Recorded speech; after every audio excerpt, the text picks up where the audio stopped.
이번 시간에는 보어의 원자 모형 한번 해봅시다. 우리가 지금 배운 게 톰슨이 전자를 밝혔죠. 그리고 러더퍼드가 원자 핵을 밝혔기 때문에 원자 핵 주변에 전자가 마치 수금주와 목토천해가 태양주를 돌듯이 공전하듯이 이렇게 돌고 있다, 이런 행성 모형을 제시를 했습니다. 그죠? 그래서 이제 그걸 굉장히 오랜 시간 동안 믿어왔겠죠. 믿어왔는데 이제 분광학이라든지 이런 어떤 빛, 스펙트럼 이런 게 이제 발달하다 보니까 빛이 수소 방전관, 그러니까 쉽게 생각합시다. 수소를 통과한 빛을 파장에 따라 나누어 봤더니 비수소를 통과하지 않는다면 그냥 연속적인 스펙트럼, 우리 중학교 때 많이 봤었을 텐데, 우리가 흔히 알고 있는 보남 파초 노죽발의 가시광선 영역과 자외선, 적외선 등등이 다 검출이 되는 연속 스펙트럼이 발생을 했다라는 겁니다. 그런데 수소의 스펙트럼을 찍어보니까 희한하게 일부 파장의 빛만 하더라는 거죠. 흡수하기도 하고 방출하기도 하더라는 겁니다. 그런데 러더퍼드가 말한 원자 모형에서는 핵이 중심에 있고 전자가 자유롭게 움직이다 보니까 이 전자가 움직이면서 위치가 바뀌면서, 원래 위치가 바뀌면 에너지 값이 바뀌거든요. 안정성이 달라지기 때문에. 그래서 빛을 흡수하거나 방출한다는 것까지는 설명할 수 있을지 모르지만, 만약에 그렇다면 어떤 에너지 크기, 어떤 파장의 빛을 특정하게 내는 것이 아니라 전부 다 방출하거나 흡수를 해야 되는데, 실제로 실험을 해보니까 예측했던 결과와 다른 결과를 보이더라는 거죠. 쌤이 늘 강조하죠. 과학은 역사적으로 어떤 이론을 정립해서 그거를 실험하는 것이 아닙니다. 실험을 했는데 우리가 알고 있는 이론으로 설명이 안 될 때 새로운 이론을 제시하는 겁니다. 바로 보어가 이러한 불연속적인 선 스펙트럼이 나타나는 걸 설명하기 위해서 여러 가지 이야기들을 하게 되는 겁니다. 근데 여기서 봅니다. 일부 파장의 빛만을 포함한다, 이렇게 되어 있는데, 그게 무슨 얘기냐면, 지금 선생님이 빛을 파장에 따라 나누었다고 했죠. 자, 빛이라고 하는 건요, 빛이라고 하는 건 에너지가 큰 빛도 있고요. 에너지가 너무 크면 우리에게는 굉장히 위험할 수 있겠죠. 어떤 거 있습니까? X선, 감마선, 이런 건 에너지 굉장히 큰 빛이죠. 그 다음에 반대로 적외선 같은 거, 우리 가서 병원 가서 적외선 쬐고 하죠.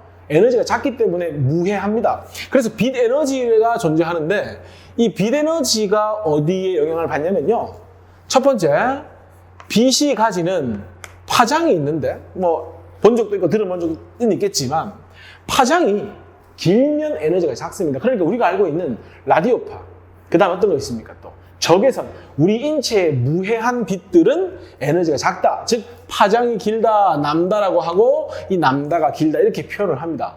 그리고요, 반대로 빛 에너지는 진동수, 몇 번을 진동하느냐 하는 진동수에는 비례하더라. 그러니까 빛 에너지가 크다라는 얘기는 파장은 짧고 진동수는 크다는 얘기죠.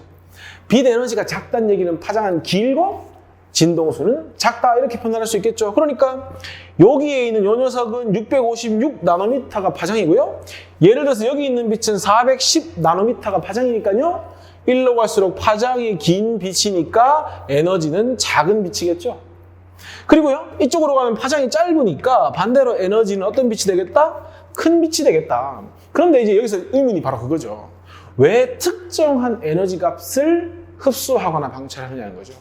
그거는 죽었다 깨어나도 러더퍼드의 원자 모형으로는 설명이 안 되는 겁니다. 그래서 다시 한번 강조하지만, 보어라는 사람은 뭘 설명하기 위해서, 왜 그러면 이 원자들이, 특히 수소 원자를 연구했으니까 수소 원자들이 특정한 영역의 파장, 말을 바꿀까요? 특정한 에너지 값만 흡수하느냐 방출하느냐를 밝히기 위해서 이제 여러 가지, 한 가지, 두 가지, 세 가지 등등의 이야기들을 하게 되는 겁니다. 그걸 한번 봅시다. 자, 보어가 아까 말했던 특정한 파장, 그러니까 특정한 크기의 에너지를 흡수 방출하는 현상을 어떤 식으로 설명하냐면요, 보어가 이렇게 얘기를 합니다. 전자가 핵 주위에 있는 건 맞다. 러더퍼드가 얘기한 게 틀리지 않았다. 근데 러더퍼드는 그냥 단순하게 특정한 자리 지정 없이 그냥 배회하고 있었다면, 보어는 전자들이 특정한 궤도에서 돌고 있다, 이렇게 얘기를 하는 겁니다. 근데 그 궤도가 그냥 막 있는 것이 아니라 특정한 에너지 값을 가지고 있는 궤도에서만 원운동하더라, 이렇게 얘기를 합니다. 그리고 우리가 이 특정한 에너지 주위의 궤도를 우리가 잘 알고 있는 표현으로는 전자 껍질이라고 표현하면 학생들이 좀 더 친숙한 표현으로 받아들일 수 있겠죠. 그림 보면 알겠지만 여기에 K라고 적힌 첫 번째 껍질이 있죠. K 껍질은 껍질의 이름이고요. 이거를 첫 번째 껍질이다라는 의미로 N은 1이다.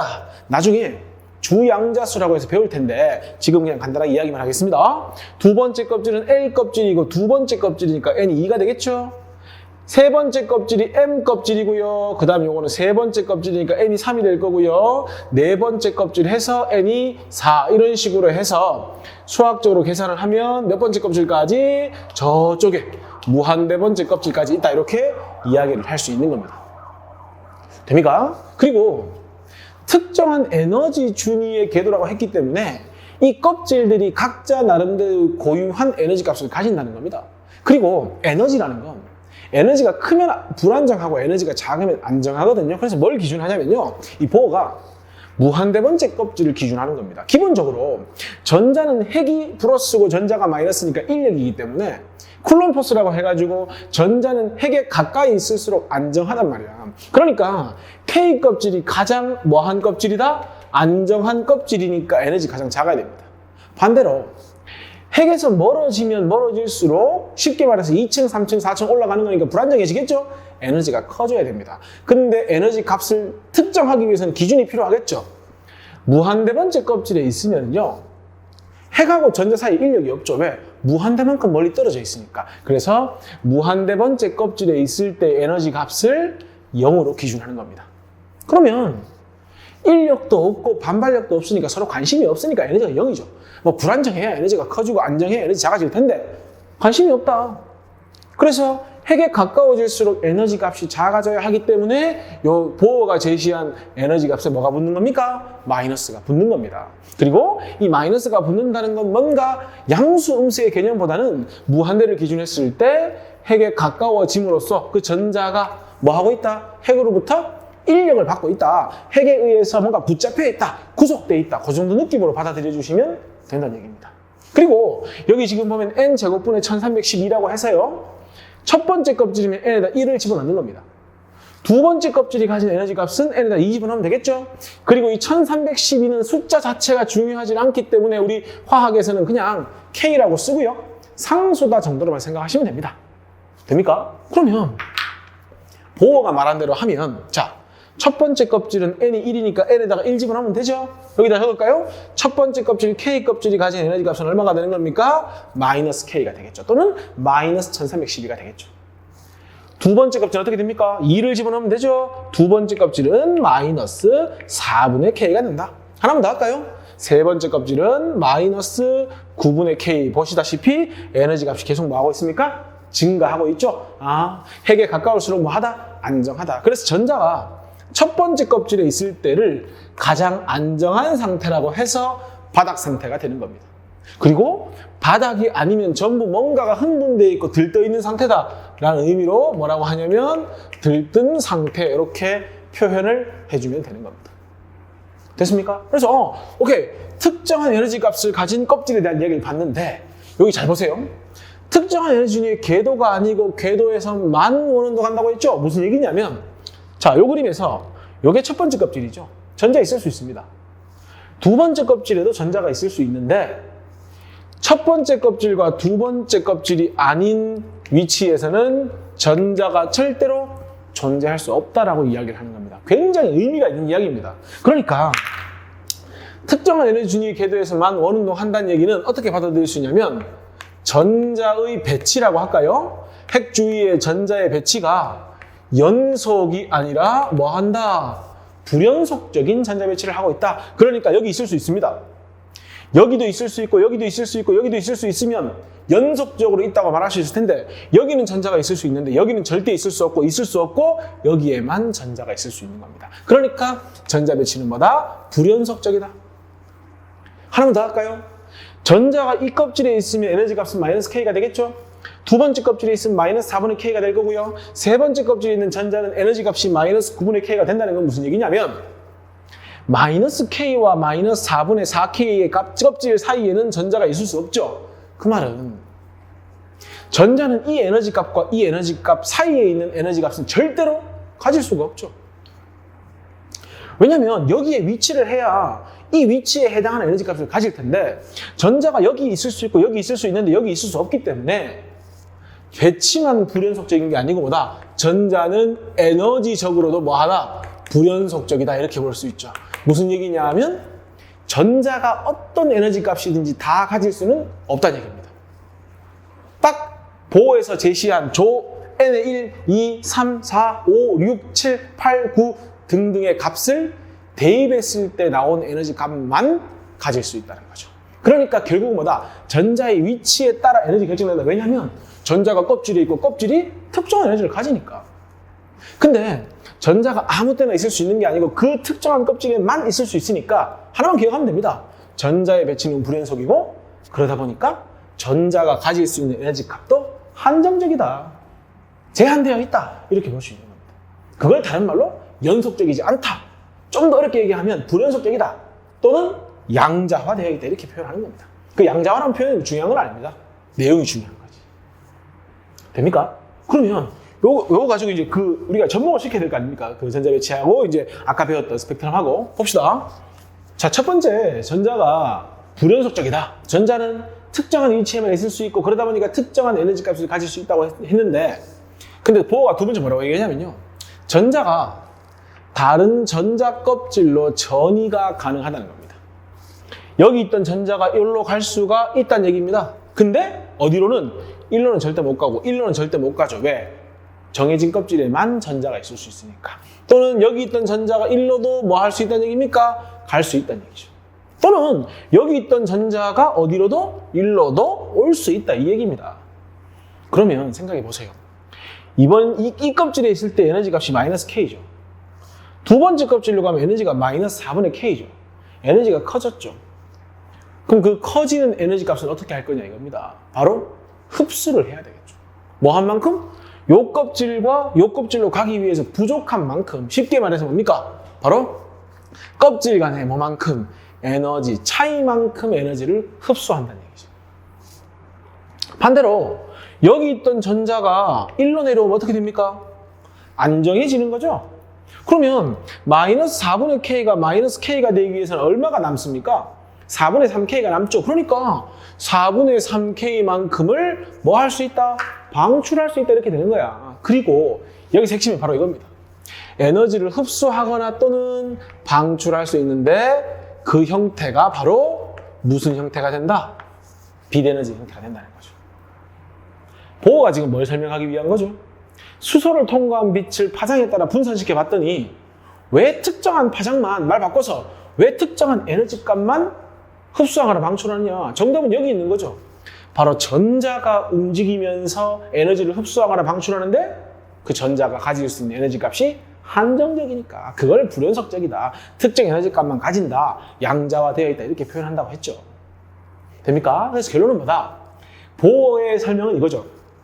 왜 특정한 에너지 값만 흡수 방출하냐면 만약에 전자의 존재 자체가 핵을 기준으로 어디든지 있을 수 있었다면 어떤 값의 에너지는 다 가질 수 있었겠죠? 그렇다면 모든 파장, 모든 크기의 에너지 값을 뭐 할 수 있으니까 흡수 방출 가능하니까 연속 스펙트럼이 방출되었을 텐데 또는 흡수가 되었을 텐데 뭐 하기 때문에 전자들이 탁탁 특정한 에너지 값만 가지다 보니까 그 에너지 값의 차이만큼만 뭐 한다? 바로 흡수하거나 방출한다. 그리고 보면 알겠지만 이 껍질 사이의 에너지 간격이요. 일정하지가 않죠. 만약에 일정하다면 요 간격과 요 간격이 같고 요 간격과 요 간격이 같다면 첫 번째에서 두 번째로 가나 두 번째에서 세 번째로 가나 에너지 값이 같을 텐데 지금 뭐 하고 있죠? n 값이 커지면 커질수록 n 값이 커질수록 불안정해지는데 에너지 차이, 이 간격은 어떻게 되고 있습니까? 줄어들고 있죠. 그래서 n 값이 증가할수록 껍질 간의 에너지 차이는 뭐 한다? 감소한다는 것까지 참고로 알아두면 좀 더 내용을 이해하기가 훨씬 쉽습니다. 됐습니까? 그래서 개념으로 100% 가려고 하지 말고요. 요거 뒤에 문제풀이 나오니까 그 문제풀이 잡으면서 요 개념을 다시 한번 되새김질 합시다. 자, 1번 문제 다시 한번 봅시다. 에너지가 가장 낮은 상태, 몇 번째 껍질이 있을 때 가장 낮은 상태죠? K 껍질, 그러니까 N이 1이라는 값을 가지는 껍질에 있을 때를 가장 안정한 상태, 즉 에너지가 가장 낮은 상태가 되고요. 이거는 바닥 상태라고 한다고 했죠. 그리고 원자가 에너지를 흡수한대. 에너지를 흡수한다는 건 에너지가 뭐 한다는 얘기야? 커진다. 핵에서 멀어진다는 얘기죠. 그러면 우리가 뭐 한다? 들떠 있다라는 표현으로 들뜬 상태다. 이렇게 표현을 한다고 했죠. 됐죠? 2번. 보호해 원자 모형에서 전자가 원운동하고 있는 핵 주위의 특정한 에너지 준위의 궤도를 뭐라고 했죠? 전자가 존재하는 전자 껍질이다. 이렇게 표현을 했죠. 이게 중요한 겁니다. 러더퍼드와 보어의 가장 큰 차이는 뭐냐면요. 보어는 핵 주위에 껍질이 있으면 그 껍질에만 특정한 위치에 전자가 존재한다고 한 거고요. 러더퍼드는 그냥 어디든지 핵 주위면 된다. 이렇게 표현했다는 겁니다. 3번. 핵에 가장 가까워 에너지가 가장 낮은 전자 껍질을 무슨 껍질이 한다고 했죠? 아까? K 껍질. 핵에서 멀어지면 K, L, M, 그 다음에 여기 나와 있진 않지만 N 순서, 요 순서만 기억해 놓으시면 됩니다. 됐죠? 자, 그 다음에 4번 문제 보겠습니다.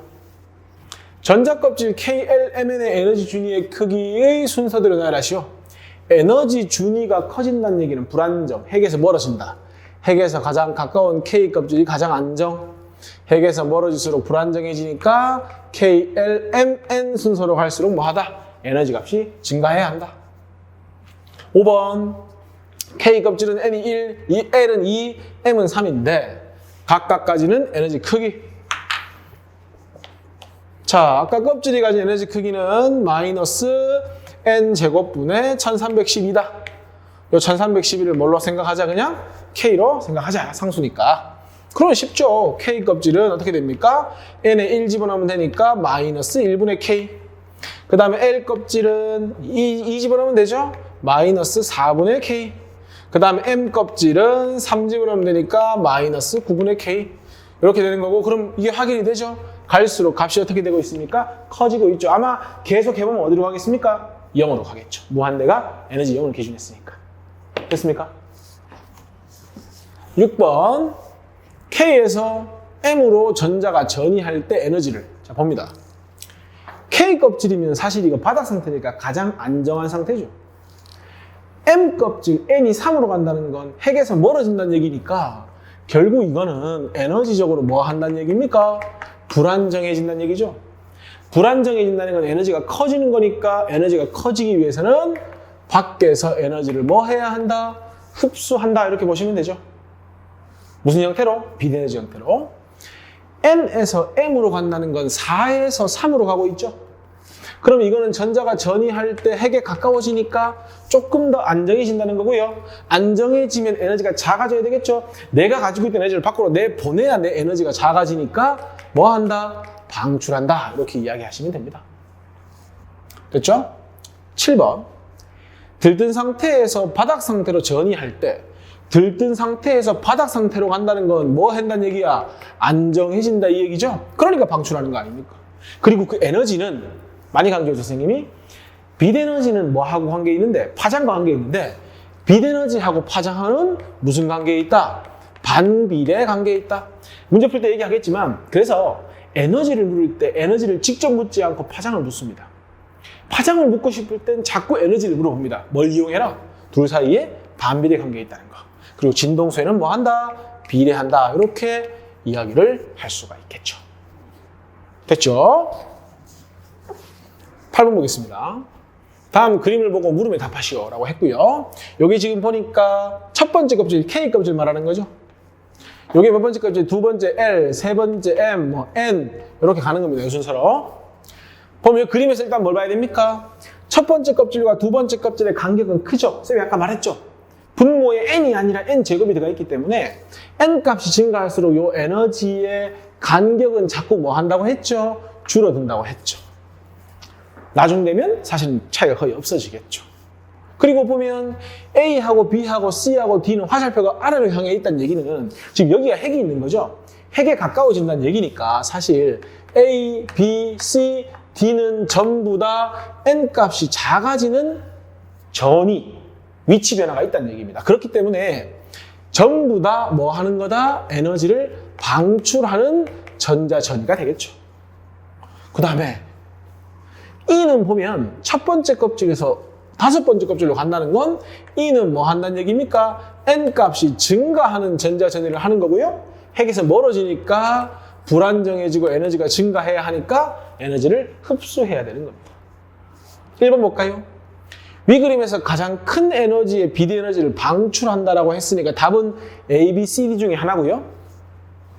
한 칸, 두 칸, 한 칸, 하나, 둘, 세 칸이니까 칸수도 가장 많은 데다가 지금 첫 번째 껍질과 두 번째 껍질의 간격이 제일 높으니까 아무래도 이게 에너지가 가장 크겠죠. 그래서 가장 큰 에너지의 빛을 방출하는 단계는 A, 이렇게만 설명하겠습니다. 좀 더 자세한 내용은 뒤에서 얘기할 거기 때문에 그냥 지금 이렇게만 판단하겠습니다. 직관적으로 위 그림에서 가장 짧은 파장, 파장을 이야기하면 생기는 에너지와 관계지어야 된다고 했죠.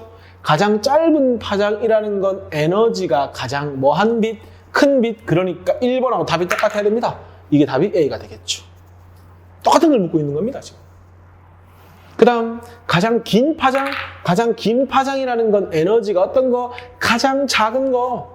누가 됩니까? 여기서 직관적으로 세 칸, 한 칸, 두 칸, 한 칸, 한 칸, 한 칸인데 이 간격이 더 넓고 좁으니까 가장 작은 에너지는 뭐가 됩니까? D가 이 문제의 답이 되겠죠.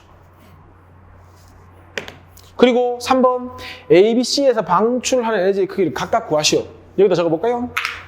A부터 갈까요? A를 보면 몇 번째 껍질에서 네 번째 껍질에서 어디로 가고 있습니까? 첫 번째 껍질로 가고 있죠. 그러면 네 번째 껍질이면요, 마이너스 4의 제곱분의 K. 첫 번째 껍질은요, 마이너스 1분의 1의 제곱분의 K. 그러면 요게 뭡니까? 처음 껍질이고 요게 뭡니까? 나중 껍질이죠? 나중 껍질에서 처음 껍질을 뭐 해주면 됩니까? 빼주면 되죠. 그래서 델타 에너지 값은 뭡니까? 마이너스 K에서 마이너스 16분의 K를 빼주면 된다. 그럼 계산하면 마이너스가 됩니까? 마이너스 16분의 몇 K? 15K. 그리고 어차피 이 부호는 에너지 흡수냐 방출이냐를 의미하는 거니까 에너지의 크기는 이만큼이 되겠죠? 16분의 15K. 16분의 15 곱하기 1311을 한 만큼 뭐 한다? 방출한다고 접근하시면 되겠죠. 어차피 에너지의 변화량을 구하는 거니까. 이게 A죠. 크기는 어차피 부호가 의미가 없잖아요. 절대값이잖아요. 하나만 더 해볼까요? B 하나만 더 해볼까요? B. B는 보니까 2에서 1이네요. 그러면 N이 2에서 1로 가면은 2면은 마이너스 2의 제곱분의 K. 1이면 마이너스 K. 바로 계산할까요? 델타 에너지는 둘 사이의 에너지 차이니까 얼마 차이만큼 난다? 4분의 3K만큼 차이 난다. 이렇게 계산하시면 되겠죠. 결국 뭐 하면 된다? 껍질 사이의 에너지 차이만 구해주면 된다. 이렇게 정리하시면 됩니다. 됐습니까? 여기까지가 이제 지금 뭘 한 거냐면요. 우리가 보호가 어떻게 스펙트럼을 설명했냐에 대한 걸 배운 거죠. 그럼 이제 뭘 배울 거냐면 그 스펙트럼을 좀 더 분석해서 어떤 규칙성이 있는지를 한번 배워보겠습니다.